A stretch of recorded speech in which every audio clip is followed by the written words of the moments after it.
Shalom. Salam sejahtera di dalam kasih Tuhan kita Yesus Kristus. Puji Tuhan, indah sekali kita boleh kembali memuji besarkan nama Tuhan bersama-sama. Saya membaca kisah mengenai seorang imigran dari negeri Tiongkok pergi ke Amerika Serikat bersama dengan ibunya dan keluarganya. Dan di sana sebagai kaum yang minoritas, dia belajar mengenai kesehatan, jadi dokter. Tapi juga dia adalah seorang yang disebut sebagai novelis atau penulis buku.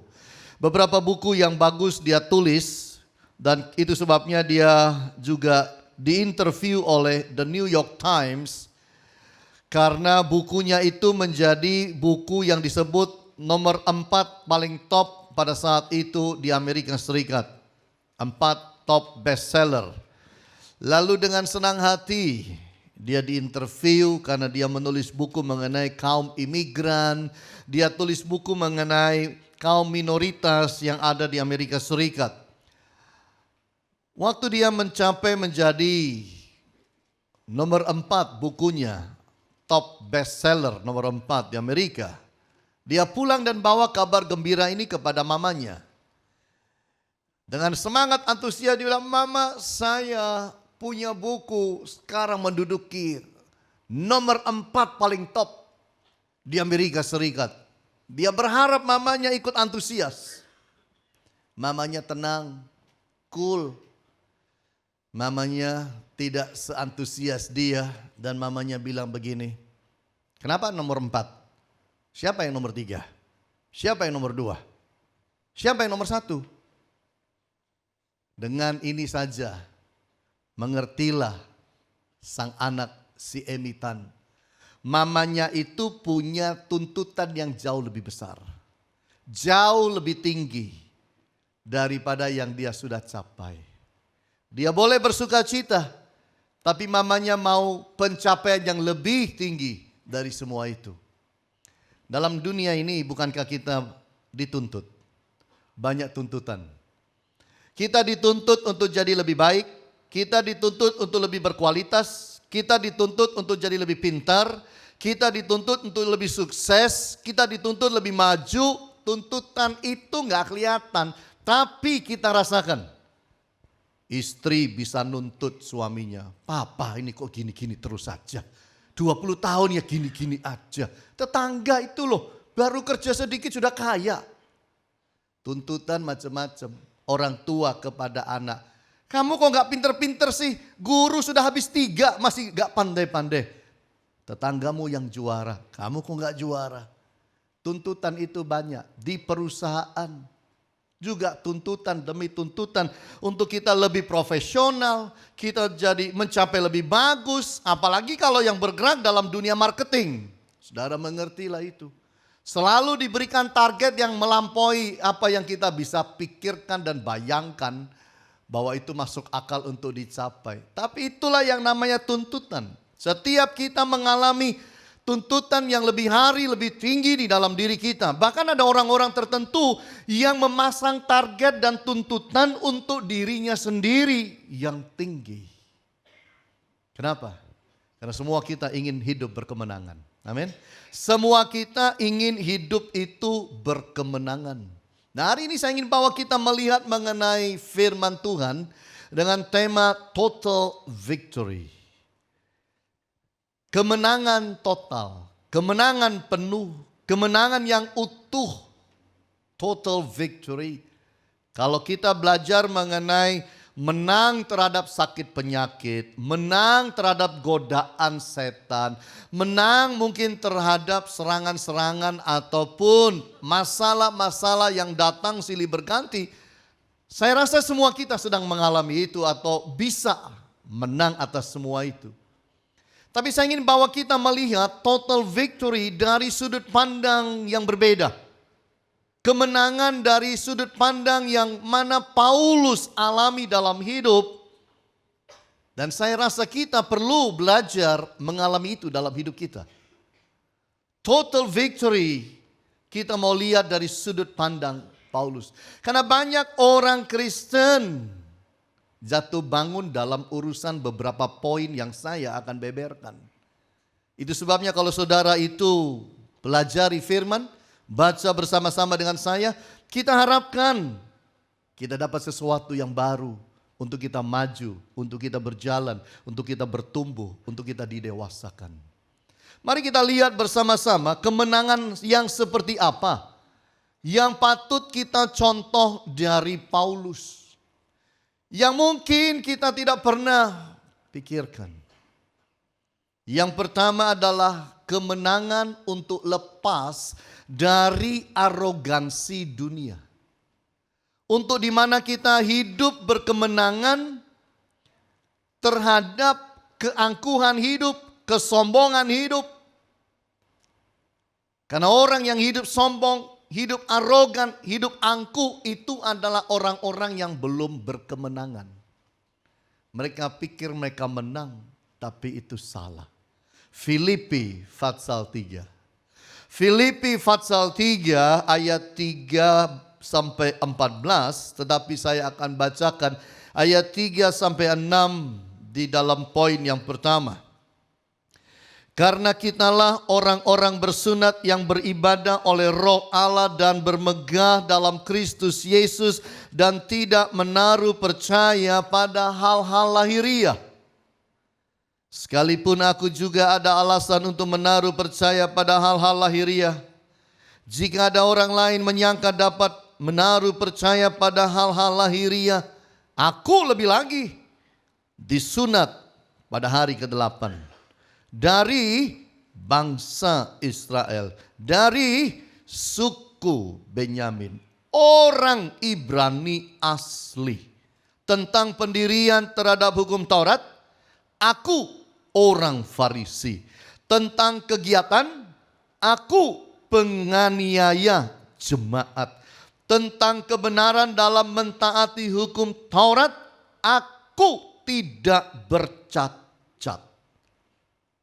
Saudara lihat situasi waktu itu, banyak bermunculan hamba-hamba Tuhan, pengajar-pengajar yang hidup arogan, sombong, angkuh, merasa hebat. Itu sebabnya Paulus katakan, kamu pikir aku gak bisa? Aku tuh lebih dari itu semua. Tapi aku tidak menaruh percaya pada hal-hal yang lahiriah, yang jasmania. Inilah yang sebenarnya disebut sebagai arogansi agamawi. Orang yang sombong akan kerohaniannya. Orang yang sombong akan pencapaian kehidupan rohani yang dimilikinya. Paulus bilang, kalau mau sombong-sombongan, sorry ya, aku bisa lebih lagi. Makanya dia bilang tadi, disunat hari ke-8 dari bangsa Israel, dari suku Benyamin, orang Ibrani asli. Tentang pendirian hukum Taurat, aku orang Farisi. Kegiatanku penganiaya jemaat. Tentang kebenaran, aku tidak bercacat terhadap Taurat. Coba pikir. Berarti Paulus itu kalau mau sombong itu bisa sekali. Justru Paulus itu bicara ini untuk mematahkan dan untuk menyadarkan orang-orang yang angkuh, arogan secara rohani. Dan ini menjadi pelajaran bagi kita. Kalau kita bicara total victory, Bapak Ibu, kemenangan total, kita harus belajar bahwa jangan sampai kita terjebak jadi orang angkuh, sombong, arogan. Kamu kalau doa berapa jam? Berapa? 5 menit? Hah, tidak ada apa-apa. Ini sombong. Merendahkan orang lain. Membandingkan diri untuk memegahkan diri. Kamu kalau baca Alkitab berapa fatsal? Oh, seminggu sekali. Saya loh 50 fatsal sehari. Ini namanya sombong. Arogan. Kamu ke gereja berapa? Berapa kali? Seminggu sekali. Saya hampir tiap hari cari ibadah. Wah. Mungkin dia lakukan ibadah tapi tidak berkemenangan karena arogansi agama yang dimiliki. Kamu karunianya apa? Cuma doa syafaat, aku mujizat. Kamu bisa bahasa roh? Nggak bisa. Aku bahasa roh mampu semalam-malaman. Ini arogansi. Paulus tinggalkan semua itu. Sehingga dia hidup berkemenangan di dalam hidup ini. Hati-hati dengan arogansi agamawi. Jangan diciptakan di dalam hidup. Kita harus berhati-hati supaya jangan jadi seperti itu. Tidak perlu kita membangga-banggakan apapun. Pengajaran saya paling hebat. Wow, pendeta saya paling hebat. Gedung gereja saya paling hebat. Arogansi agamawi jangan dimunculkan. Hati-hati di dalam semua ini. Kalau kita masih arogan yang seperti itu, kita belum berkemenangan Bapak Ibu. Belum. Makanya Paulus sudah lewati itu semua. Itu kalau kita baca sebentar, Paulus bilang, aku anggap semua itu sampah. Sampah. Tidak lagi menjadi satu kebanggaan. Kita juga harus hati-hati terhadap yang namanya arogansi kesuksesan. Kalau Allah membuat saudara sukses, kalau engkau bisa berjalan dan hidup dan sukses dalam hidup, ingat satu, jangan arogan, jangan sombong. Jangan kita jadi orang yang kemudian lupa diri. Lahir itu lupa, Bu, telanjang gak pegang apa-apa. Gigi aja gak punya. Gak ada kan bayi lahir giginya udah penuh lalu bisa smile. Saya rasa mamanya lari itu, ketakutan. Kita itu naik ke sorga gak pegang apa-apa. Arogansi kesuksesan. Jangan anggap sesuatu yang luar biasa. Kalau Tuhan beri sukses, bersyukur. Disyukuri bukan disombongkan. Amin Bapak Ibu. Ini penting. Kenapa? Kita ini kembali ke sorga gak bisa bawa apa-apa. Kancing satu biji pun kita gak bisa bawa ke sorga. Tusuk gigi, gak bisa. Bawa jarum yang begitu ringan pun kita tidak akan pernah bisa bawa itu naik ke sorga. Jadi yang model arogansi kesuksesan harus kita tanggalkan. Saudara boleh menikmati berkat Allah. Saudara boleh menikmati kesuksesan Anda. Tetapi bukan untuk disombongkan. Lalu kemudian hidup tidak peduli orang, tidak pandang orang, merendahkan orang. Itu namanya sudah arogan. Bukan orang yang berkemenangan. Arogansi kekayaan. Merasa diri kaya, hebat, besar. Jangan rendahkan orang lain. Kenapa? Di sorga, kita masuk sorga itu bukan berdasarkan buku cek kita, tabungan berapa, deposito kita berapa, aset kita berapa. Kita masuk sorga itu ukurannya sama.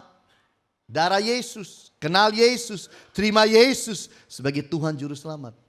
Nothing else, tidak ada yang lain. Arogansi mengenai kehebatan diri. Hati-hati. Jangan sampai merasa diri udah yang paling penting, paling sempurna, paling top, paling dicari, paling dibutuhkan. Wow, kalau nggak ada dia roboh aja ini katanya. Nggak.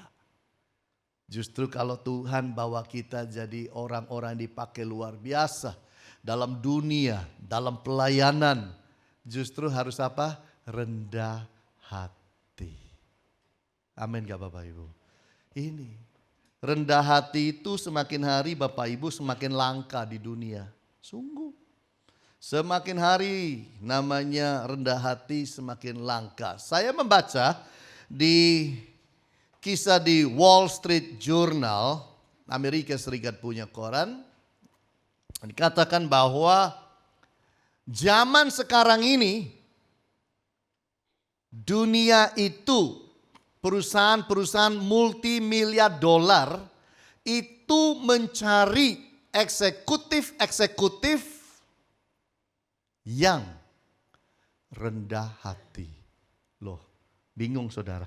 Perusahaan-perusahaan yang nilainya itu miliaran dolar, perputaran uang atau aset mereka, itu kalau mencari manajer atau eksekutif sekarang yang dicari, selain semua yang lain-lain di atas itu, yang paling penting ditaruh di bawah adalah harus eksekutifnya rendah hati.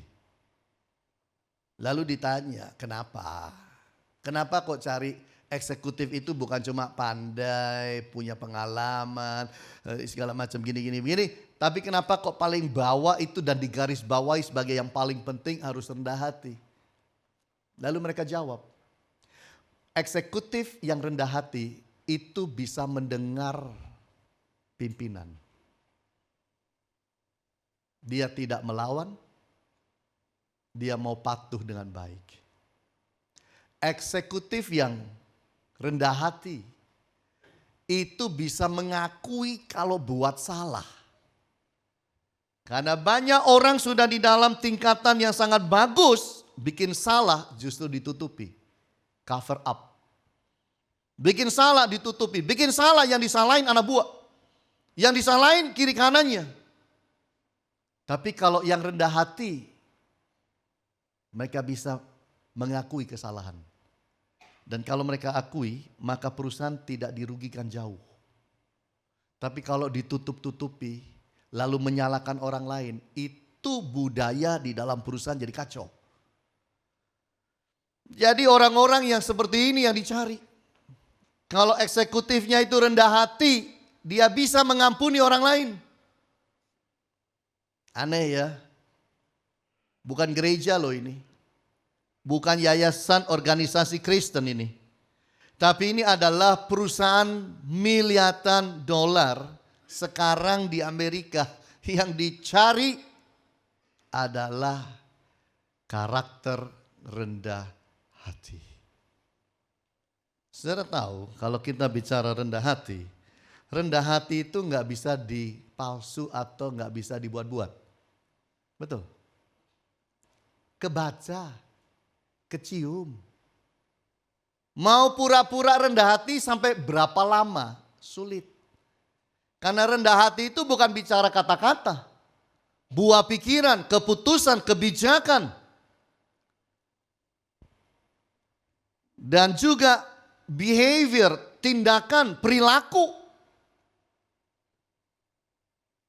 Ada donat terkenal di Amerika yang sudah sampai juga di Jakarta. Salah satu manajernya pura-pura rendah hati. Nggak bisa, ketahuan. Ketahuan bahwa dia adalah manajer yang arogan.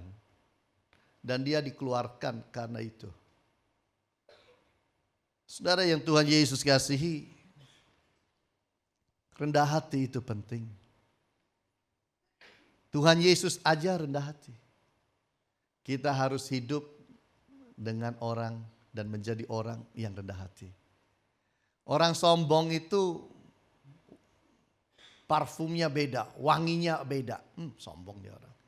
Dari mana?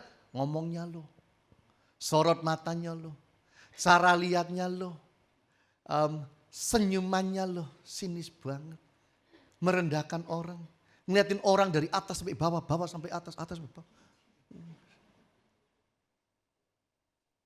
Hati-hati, jangan bangun diri jadi orang arogan. Rendah hati saja. Firman bilang orang yang meninggikan diri akan direndahkan. Ini firman. Itu sebabnya kita belajar untuk supaya kita hidup itu rendah hati saja Bapak Ibu. Tidak usah yang aneh-aneh. Itu yang Tuhan mau. Itulah yang disebut pemenang. Dan Paulus menang. Meninggalkan semua yang dia anggap poin-poin hebat secara lahiriah itu ditinggalkan dan dianggap sampah.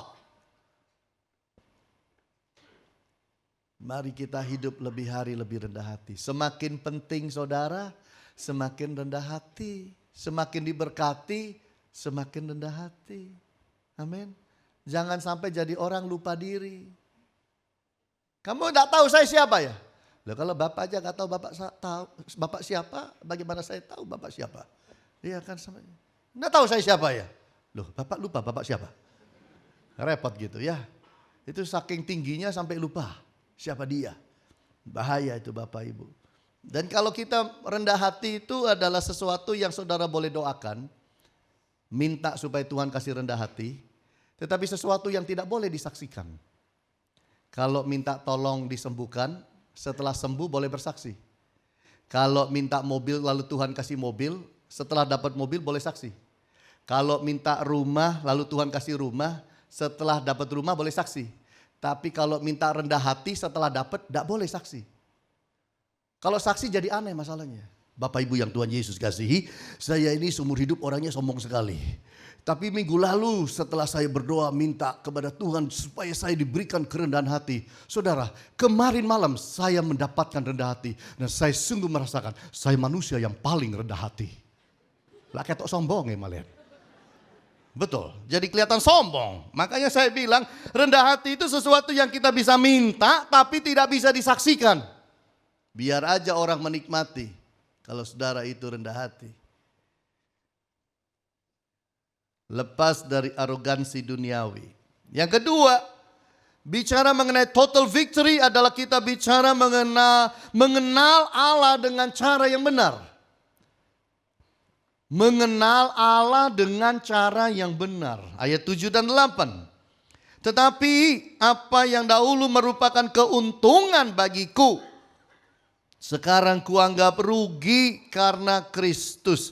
Malahan segala sesuatu kuanggap rugi karena pengenalan akan Kristus Yesus Tuhanku lebih mulia daripada semuanya. Oleh karena dialah aku telah melepaskan semuanya itu dan menganggapnya sampah supaya aku memperoleh Kristus. Jadi yang dahulu dibangga-banggain oleh Paulus, kefarisiannya, tidak bercacatnya, hebat, bisa menganiaya gereja, datang dari suku yang top, wah, keturunan Ibrani asli, itu dulu semua. Itu semua Paulus bilang aku anggap sampah karena pengenalanku akan Kristus. Jadi orang yang menang itu apa?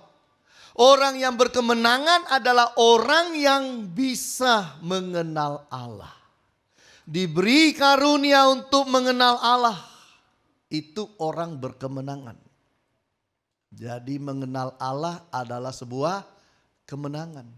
Banyak orang di luar sana belum hidup mengenal Allah. Kalau saudara bisa mengenal Allah, Tuhan juru selamat di dalam hidup ini, engkau orang berkemenangan. Dan ini sesuatu yang indah. Sesuatu yang indah. Mengenal Allah itu bukan dengan kekuatan manusia. Bukan. Bukan dengan kehebatan. Tidak ada orang bisa mengenal Allah kecuali dikaruniakan itu di dalam hidup. Makanya tetap kita harus hidup apa? Rendah hati. Kebenaran manusia, self-righteousness, tidak akan membawa kita dekat, melekat pada Allah. Makanya kefarisian Paulus itu ditanggalkan. Dia kenal Allah bukan dengan kehebatan sebagai manusia. Dia kenal Allah dengan iman kepada Kristus. Itu yang indah. Taurat tidak akan pernah membawa manusia kepada Allah. Itu sebabnya Yesus Kristus menggenapkan Taurat. Supaya saudara dan saya tidak lagi hidup di bawah Taurat. Supaya kita hidup di dalam hukum kasih karunia. Hukum kasih karunia yang benar, yang alkitabiah, yang kita belajar dari Kristus. Itu sebabnya kenal Tuhan itu satu kemenangan. Saudara harus mengucap syukur boleh kenal Tuhan. Saudara harus mengucap syukur engkau kenal Yesus. Saudara harus mengucap syukur engkau bisa mengalami kepenuhan Roh Kudus. Bahkan kalau engkau bisa melayani. Gak sembarang loh bisa kenal Allah itu. Presiden aja susah kita kenal. Menteri Siapa menteri yang mau buka diri? Saudara kenal kehidupannya sehari-hari. Nggak ada. Tapi kalau kita bisa kenal Allah, itu sebuah kemenangan. Kita yang dahulu hidup dalam gelap, ya hidup dalam dosa, yang jauh dari Tuhan, kita dibawa untuk kenal Dia. Sungguh itu satu keuntungan, sebuah kemenangan. Mengenal Allah itu adalah anugerah. Saya kadang-kadang bilang sama Ibu Agnes, kita ini ngucap syukur. Kita ngucap syukur karena hidup dan dilahirkan di Indonesia. Saya bilang sama Ibu Agnes, kalau mungkin saya lahirnya di China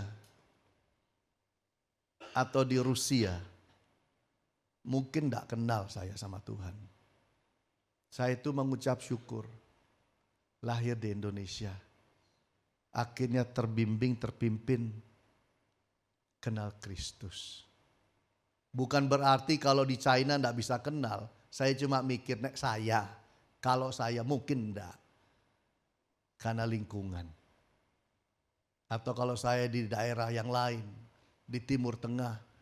Nah, sangat sulit untuk saya kenal Dia. Di sini indah. Saudara, itu di sini kita punya kebebasan luar biasa. Saudara mau punya Alkitab 10, 100 boleh. Di negara-negara tertentu punya satu aja mesti nunggu 5 tahun, 10 tahun. Baca Alkitab aja gantian. Alkitab itu nggak ada yang utuh, dirobek. Matius itu pun masih dirobek. Fatsal 1, 2, 3, 4, 5 sendiri. 5 sampai 10, kamu 5 sampai 10. Kamu 1 sampai 5. Kamu 10 sampai 15, nyicil. Nanti kalau sana sudah baca, saling baca baru ditukar. Itu sebabnya mereka itu bukan hanya baca, dihafal. Karena kalau sudah dikembalikan, ditukar, nggak punya lagi. Makanya kalau terima Alkitab, aduh sampai dicium-cium. Kalau kita kan nggak cium Alkitab. Kita cium buah, nah ini mateng nih ini, manis ini, duriannya boleh ini, ya kan. Apokatnya bagus ini, nah, cium-cium. Orang di China saya lihat di video mereka ciumnya Alkitab. Pegang sambil goyang-goyang, ngucap syukur luar biasa. Kita tuh baru bergembira kalau duriannya kuning enak. Iya kan. Tapi hati-hati, durian juga bisa antar kita ke sorga. Jadi hati-hati Bapak Ibu. Mari kita belajar bahwa mengenal Allah itu anugerah. Saya ngucap syukur sungguh. Saya lahir di negeri ini dan saya bisa ketemu Tuhan. Saya harap saudara juga mengucap syukur. Engkau bisa kenal Tuhan. Bayangkan kalau saudara dan saya ada di negara lain. Kemungkinannya berapa persen sih kita bisa kenal Tuhan itu. Kita kenal karena anugerah. Karena kasih Yesus. Karena iman. Di dalam Efesus 2 ayat 8-9 dikatakan. Sebab karena kasih karunia kamu diselamatkan. Karena apa? Kasih karunia. Karena kasih karunia kamu diselamatkan oleh iman. Yaitu iman kepada Yesus Kristus. Itu bukan hasil usahamu, tetapi pemberian Allah. Jadi diselamatkan itu adalah pemberian. Itulah kemenangan kita. Itu bukan hasil pekerjaanmu. Jangan ada orang yang memegahkan diri, sombong, angkuh, arogan. Jadi kalau tambah kenal Tuhan itu harusnya tambah rendah hati. Itulah kemenangan kita. Bukan semakin sombong. Kalau dipakai Tuhan itu harus semakin rendah hati. Dunia kita ini dunia yang modern Bapak Ibu. Anak-anak, permainan anak-anak generasi ini dan permainan anak-anak generasi saya beda. Pegangan kita beda. Dulu kita kalau mau mobil-mobilan itu kotak korek api. Yang di dapur itu ditunggu sampai habis. Kalau berani diambil sebelum korenya habis, mama marah. Jadi tungguin sampai habis, dikumpul-kumpulin, lalu pakai benang diikat satu kotak ke kotak yang lain. Terus nariknya pakai apa? Nggak ada roda. Kita ngemis-ngemis sama orang tua beli jeruk Bali. Lalu kulitnya kita buat roda. Lalu kita buat itu kereta-keretaan. Tarik-tarik. Oh, itu keliling di rumah aja sudah senang kok, saudara. Anak zaman sekarang beda. Pegangannya gadget, Bapak Ibu, beda. Pegangannya itu sudah jutaan. Iya kan? Lihat anak-anak zaman sekarang, Samsung lah, iPhone lah, iPad lah. Wah, segala macam, hebat. Bapak Ibu lihat perbedaannya antara generasi anak-anak sekarang dengan kita itu beda jauh. Bapak Ibu kalau beli gadget, saya yakin Anda akan buka yang namanya buku manual, instructionnya. Baca ya apa cara makainya. Kadang-kadang cari knobnya aja bingung. On off-nya mana ya? Iya. Tapi coba saudara punya gadget, kotaknya disimpan, barangnya diambil kasihkan anak saudara. Nyo, ini pelajarono. Nggak usah pakai macam-macam. 1 jam itu loh sudah ngerti semua. Hebat ya. Kita tuh nggak ngerti-ngerti. Sampai kadang tanya sama anak. Anak selalu bilang, mama gini lo ndak isa. Gini lo cepet. Jok cepet-cepet nyo mama ndak isa-isa. Itu beda generasi kita dan generasi zaman sekarang Bapak Ibu. Beda. Nah, ada survei yang menarik dari sebuah perusahaan di Amerika Serikat namanya eMarketer yang mensurvei mengenai orang-orang Amerika. Orang Amerika itu disurvei, hasil surveinya mengatakan bahwa orang Amerika itu menghabiskan waktu untuk di gadget itu 5,5 jam sehari. Orang Amerika. Lain sama kita. Kalau kita kan double. Jadi orang Amerika tuh 5,5 jam mainan gadget. Itu termasuk mengurusi media dia. Media dia itu adalah Facebook, Twitter, Path, Instagram, LinkedIn, segala macam, yang lain-lain. Dan pakai buat telepon, BBM dan lain sebagainya. Itu orang Amerika pakainya seperti itu. 5,5 jam. Dan dikatakan bahwa di survei mereka itu setiap hari pegang gadgetnya itu 221 kali. Artinya tiap 4 menit setengah mereka itu lihat gadget mereka. Setelah saya baca ini saya cuma mikir begini. Kita di Indonesia gimana ya? Pegangnya lebih banyak atau sama ya? Lalu saya pikir begini. Mana yang lebih banyak kita pegang ya? Gadget apa Alkitab ya? Ya. Mana yang lebih banyak kita buka ya? Gadget, media kita, atau Alkitab ya? Mana yang lebih banyak kita baca ya? Alkitab kita atau gadget? Saya rasa kok kita feel guilty semua. Karena kita lebih banyak waktunya untuk media-media, sosial media, dan untuk gadget kita. Harus berubah. Jangan sampai saudara itu lagi berdoa, nyanyi, nyembah. Tiba-tiba gadgetnya bunyi, tidit. Sebentar Tuhan. Oke Tuhan. Waduh repot. Mari hati-hati dalam hal ini. Hidup berkemenangan, kita harus belajar supaya hidup kita itu belajar kenal Allah Bapak Ibu. Jangan-jangan loh Bapak Ibu, gadget kita itu sudah menyita saat teduh kita loh. Jangan-jangan gadget kita menyita akan jam doa kita. Jam pelayanan. Jam bekerja. Jam untuk kita kenal Allah. Hilang semua. Sebentar Tuhan, yang nge-like banyak sekali, tak hitungi dulu. Hidup kok ngumpul nge-like. Apa untungnya? Betul. Tiap hari cuma mikirin like sama komen. Aduh saudara, jangan hidup dibawa ke sana. Tapi mari kita belajar supaya waktu kita buat Tuhan itu tetap ada. Amin Bapak Ibu. Itu disebut kemenangan. Itu kemenangan. Bisa hidup, kenal Tuhan, berdoa, beribadah, melayani, itu sebuah kemenangan. Nah yang ketiga kita lihat bersama-sama, ya dimaksud dengan kemenangan oleh Paulus dalam hal ini adalah perubahan fokus hidup.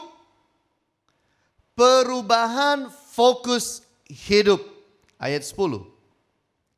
Yang ku kehendaki ialah mengenal Dia dan kuasa kebangkitannya dan persekutuan dalam penderitaannya, di mana aku menjadi serupa dengan Dia dalam kematiannya, supaya aku akhirnya beroleh kebangkitan dari antara orang mati. Bukan seolah-olah aku telah memperoleh hal ini atau telah sempurna, melainkan aku mengejarnya kalau aku dapat juga menangkapnya, karena aku pun telah ditangkap oleh Kristus Yesus. Saudara-saudara, aku sendiri tidak menganggap bahwa aku telah menangkapnya, tetapi ini yang kulakukan. Aku melupakan apa yang telah di belakangku dan mengarahkan diri kepada apa yang di hadapanku, dan berlari-lari kepada tujuan untuk memperoleh hadiah, yaitu panggilan surgawi dari Allah dalam Kristus Yesus. Apa sih Pak maksudnya Pak? Maksudnya cuma satu. Paulus itu dulu fokusnya banyak. Sekarang fokusnya cuma satu, Kristus. Dia fokus hanya kepada Allah. Disinilah kita belajar satu hal. Kalau orang mau hidup berkemenangan, dia harus punya yang namanya haus akan Allah. Nah, coba saudara cek hati saudara saat ini. Saudara masih bisa menyebut diri saudara orang yang haus akan Allah atau tidak? Atau gereja itu ya karena ya udah rutin lah. Sebabnya 2 kali tidak datang Pak Hani tahu ya masalahnya. Repot. Nah. Jangan karena Pak Hani tahu atau karena orang lain tahu. Bukan. Haus akan Allah. Itu sebabnya Paulus bilang begitu kan ayat 10. Yang ku kehendaki ialah mengenal Dia dan kuasa kebangkitannya. Dia ingin kenal Allah lebih. Dia haus akan Allah. Bahkan dikatakan dia berani berkorban bagi Allah. Sebab dia berkata di dalam ayat 10 ini, mengenal Dia dan kuasa kebangkitannya dan persekutuan dalam penderitaannya. Dia ikut Yesus bukan karena berkat, tapi dia ingin ikut untuk hidup mengenal akan Allah. Jangan-jangan saudara ke gereja hanya ingin dapat berkat. Nggak salah sih. Tapi bukan itu tujuan utama kita. Kita jadi Kristen itu tujuan utamanya bukan berkat. Tujuan utamanya adalah hidup sesuai rencana Allah. Itu. Karena manusia sudah dibengkokkan dari jalan dan tujuan yang semula. Kita harus berubah. Kerinduan akan kuasa Allah. Itu menguasai Paulus. Dia ingin mengerti akan kuasa Allah.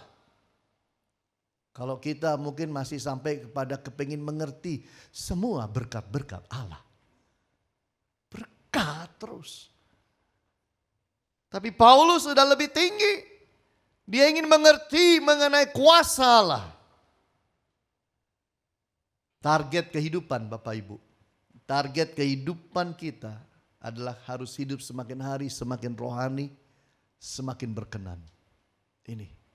Ini adalah target kita.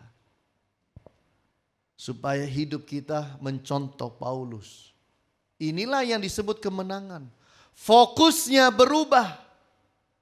Bukan lagi hidup mengandalkan kefarisian. Darah birunya.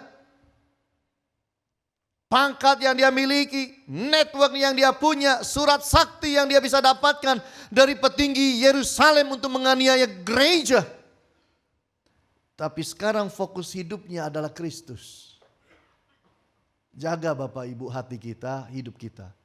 Karena di akhir zaman ini setan itu akan berusaha untuk supaya membuat fokus saudara melenceng.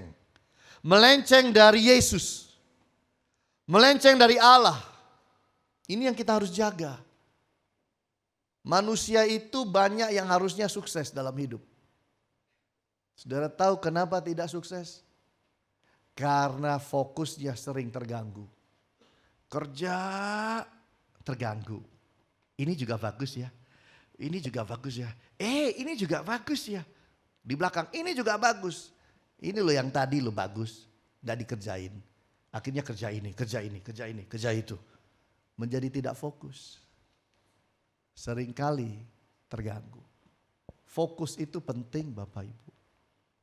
Penting sekali. Filosofi hidup Paulus. Filipi 1 ayat 21. Karena bagiku hidup adalah Kristus. Mati adalah keuntungan. Jelas fokusnya. Hidup adalah Kristus. Aku hidup karena Kristus. Untuk Kristus. Mati adalah keuntungan. Kenapa? Karena berjumpa Kristus. Hebat. Ini fokus yang luar biasa. Itu sebabnya Paulus hidup berkemenangan. Kita jatuh bangun karena salah fokus. Karena tidak fokus. Karena melenceng fokus. Mari hidup fokus yang benar kepada Kristus. Amin Bapak Ibu. Ini penting. Urus bisnis dengan benar. Gak usah melenceng kiri kanan. Punya keluarga, satu aja cukup. Satu aja udah susah ngurusnya. Gak usah sampai nambah-nambah. Di Singapura punya keluarga. Di Cungkok punya keluarga. Di Taiwan punya keluarga. Di Hong Kong. Jangan, satu aja udah. Satu aja gak habis kok. Ya Bu ya. Saya sengaja gak lihat yang mana. Jadi. Lihat kamera lebih enak. Jadi mari fokuslah Bapak Ibu. Fokus. Saya baca mengenai seorang psikiater namanya Srinivasan Pillai yang menginterview 72 eksekutif top perusahaan-perusahaan multi-miliar dolar.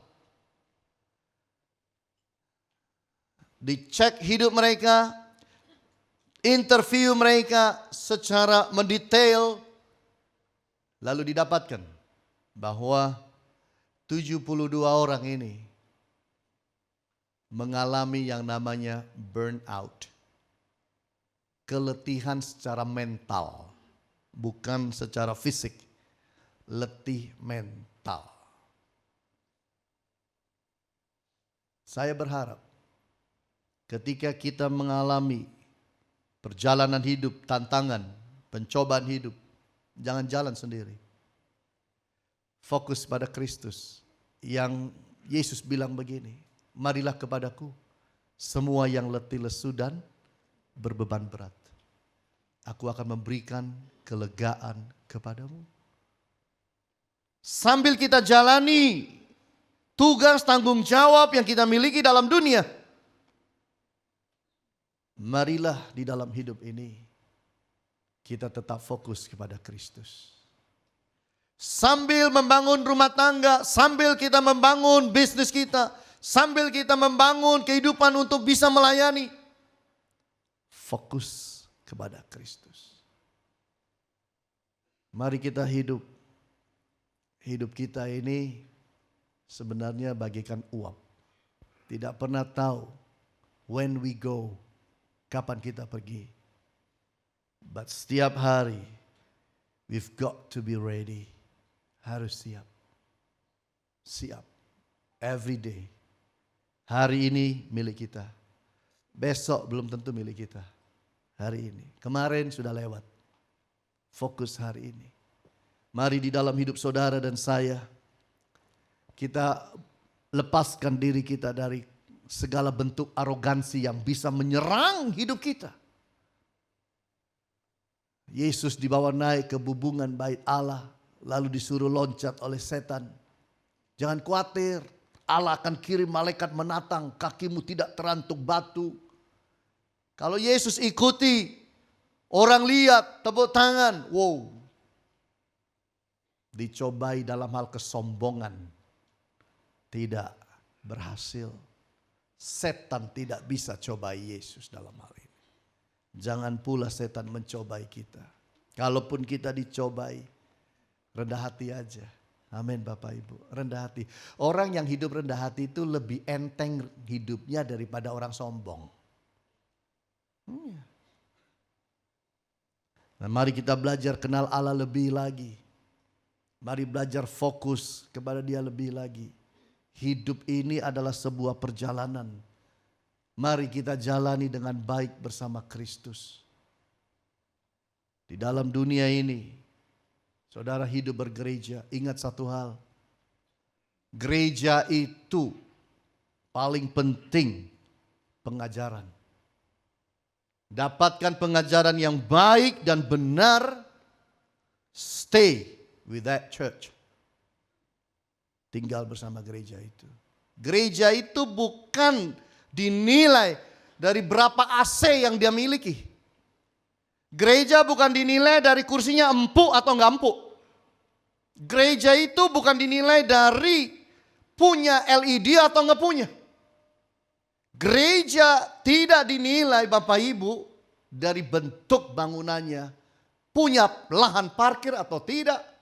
No, Anda jangan salah fokus. Gereja itu dinilai dari pengajaran apa yang dibagikan.